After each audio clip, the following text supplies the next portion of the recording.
sempre falo para os irmãos, Deus não promete tudo, né? Mas aquilo que nós precisamos, aquilo que é necessário para nós vivermos, Ele promete nos dar e cuidar de nós. Tudo aquilo que você precisa, de verdade, Deus sabe o que você precisa, Deus é poderoso para te dar e cuidar de você. Viu? Às vezes nós nos frustramos, sabe por quê?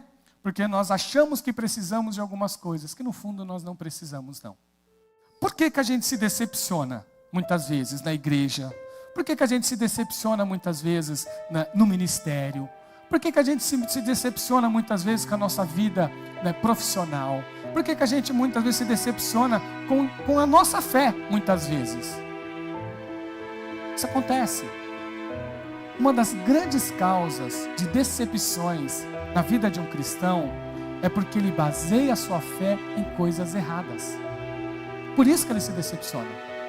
Ele às vezes espera promessas que nem foram feitas para ele.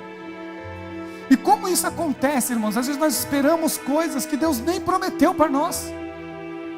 E nós achamos que a vida cristã, ela tem que ser da forma que nós achamos que ela tem que ser. Ou seja, Deus tem que adaptar os seus planos aos nossos planos. Só que isso não acontece, gente. Deus não vai adaptar os planos dele para os seus. Deus não vai mudar os planos dele só por causa de você. Não é isso. Como eu sempre falo para os irmãos, nós somos importantes. Sim, nós somos a coroa da criação de Deus. Mas não pense em você que você é tão importante assim. Tão importante assim a ponto de que Deus precise tanto de você, a ponto dele mudar o seu próprio plano. Isso não vai acontecer. Isso não acontece. Se nós devemos inverter essa lógica tem que ser invertida. Nós é que devemos procurar entender o plano de Deus. Nós é que temos que procurar, Senhor, qual é o teu plano para a minha vida. E não, Senhor, é o meu plano para você. É o meu plano que precisa se concretizar. Ser cristão, Senhor, é desse jeito aqui. Aí nós estabelecemos critérios para ser cristão. Quando você olha aqueles critérios, nenhum deles está embasado na palavra de Deus. Então isso não vai funcionar. Nós temos hoje no nosso país uma imensidão de pessoas decepcionadas. Uma imensidão. Talvez, olha, eu estou chutando aqui, mas o número é tão grande, né, que acaba sendo um novo campo missionário. É isso que eu queria dizer. Um dos campos missionários hoje são os decepcionados. Um dos campos missionários hoje são de pessoas que foram ou iludidas ou ensinadas que o cristianismo tem que ser de uma maneira que a Bíblia não diz que é. Então, gente, muito cuidado com promessas infundadas, muito cuidado com palavras que são ditas fora das Escrituras. Muito cuidado, irmãos, com frases de efeito que quando você compara com a Bíblia não tem efeito nenhum, só tem um efeito na beleza.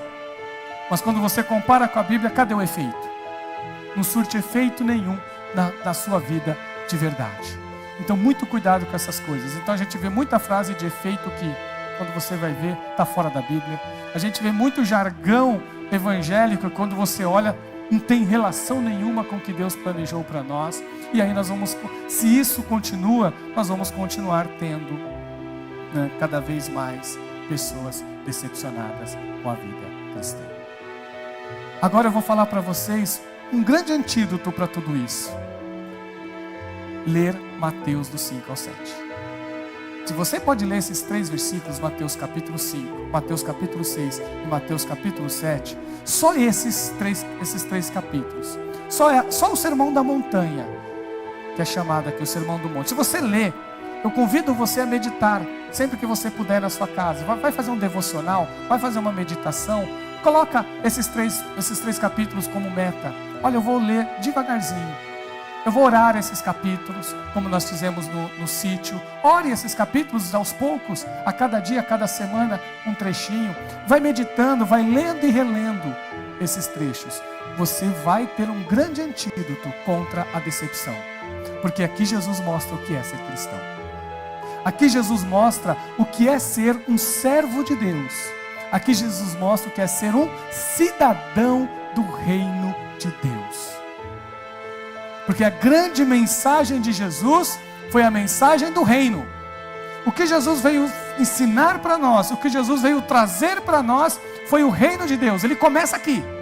Ele começa aqui, já, nesta vida. E ele vai se concretizar na eternidade. As bênçãos que Deus tem para nós, os cuidados de Deus para a tua vida, já começa aqui nesta vida. E ela vai se completar no dia que nós nos encontrarmos com Ele. Seja na segunda vinda ou no dia que Ele nos levar para a sua presença. E aí Deus vai completar tudo aquilo que Ele havia começado aqui. Todo o projeto que Ele tem para nossas vidas, Ele vai completar, deixar de forma completa no dia que nós tivermos um encontro com Ele.